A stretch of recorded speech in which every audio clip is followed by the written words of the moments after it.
Assalamualaikum warahmatullahi wabarakatuh.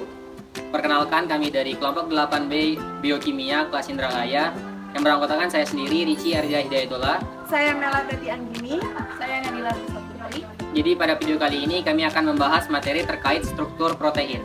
Selamat menyaksikan.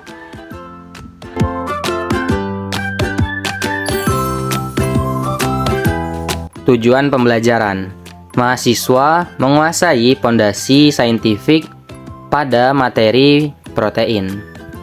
Untuk objek atau sampelnya, jadi pada video kali ini kami tidak menggunakan sampel dalam kehidupan sehari-hari, melainkan menggunakan gambar dan juga animasi yang didapatkan dari situs Google.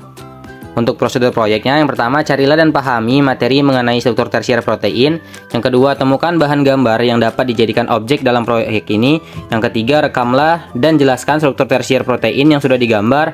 Yang keempat, edit video tersebut dengan semenarik mungkin. Selanjutnya, materi singkat mengenai struktur protein. Struktur tersier mengacu pada tata ruang secara keseluruhan susunan atom dalam protein. Struktur tersier terutama disebabkan oleh interaksi antara gugus R dari asam amino yang membentuk protein. Interaksi gugus R yang berkontribusi pada struktur tersier termasuk ikatan hidrogen, ikatan disulfida, ikatan ion, interaksi dipol-dipol, dan gaya dispersi London. Pada dasarnya keseluruhan ikatan non-kovalen. Misalnya, gugus R dengan muatan yang sama akan saling tolak-menolak, sedangkan gugus dengan muatan yang berlawanan dapat membentuk ikatan ion. Adapun contoh dari struktur tersier ini adalah protein globular dan protein serabut atau serat. Bisa kita lihat pada gambar berikut. Selanjutnya adalah pembahasan. Hal pertama yang akan kita bahas pada proyek kali ini yaitu mengenai terbentuknya struktur tersier protein. Struktur tersier berasal dari struktur primer atau sekunder. Pada struktur tersier, seluruh rantai polipeptida melipat sendiri sehingga membentuk struktur 3 dimensi. Lipatan yang terjadi dipengaruhi oleh interaksi antara gugus samping R satu sama lain.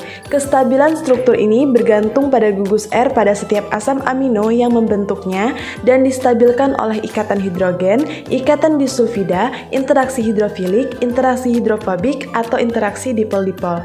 Konformasi rantai polipeptida ini menunjukkan kekhasan suatu protein dan sangat berpengaruh pada aktivitas katalik enzim secara khusus.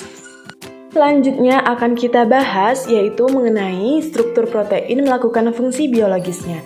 Protein memegang peranan penting dalam hampir semua proses biologi. Protein merupakan komponen penting atau komponen utama sel hewan atau manusia, oleh karena sel itu merupakan pembentuk tubuh kita.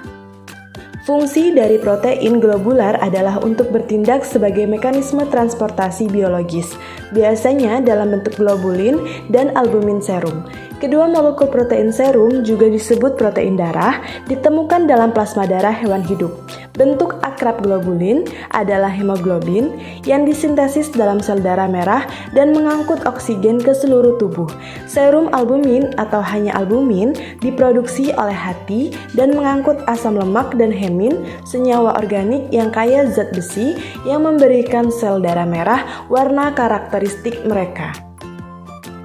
Sedangkan protein serabut merupakan susunan polipeptida yang memanjang dan dihubungkan satu dengan yang lain oleh beberapa ikatan silang hingga merupakan bentuk serat atau serabut yang stabil dan memberikan pesan struktural atau pelindung, misalnya fibroin pada sutra dan keratin pada rambut. Berikut merupakan gambar struktur protein fibroin pada sutra dan juga gambar struktur protein keratin pada rambut. Kesimpulan: struktur tersier protein terbentuk oleh interaksi antara gugus R dari asam amino yang membentuk protein. Interaksi ini termasuk ikatan hidrogen, ikatan disulfida, ikatan ion, interaksi dipol-dipol, dan gaya dispersi London. Konformasi rantai polipeptida ini menunjukkan kekhasan suatu protein dan sangat berpengaruh pada aktivitas katalik enzim secara khusus. Protein memegang peranan penting dalam hampir semua proses biologi. Protein merupakan komponen penting atau komponen utama sel hewan atau manusia. Contohnya seperti fungsi dari protein globular adalah untuk bertindak sebagai mekanisme transformasi biologis, biasanya dalam bentuk globulin dan albumin serum. Terima kasih telah menyaksikan video dari kami. Semoga bermanfaat bagi penonton sekalian. Lebih dan kurang kami mohon maaf. Kami akhiri. Wassalamualaikum warahmatullahi wabarakatuh.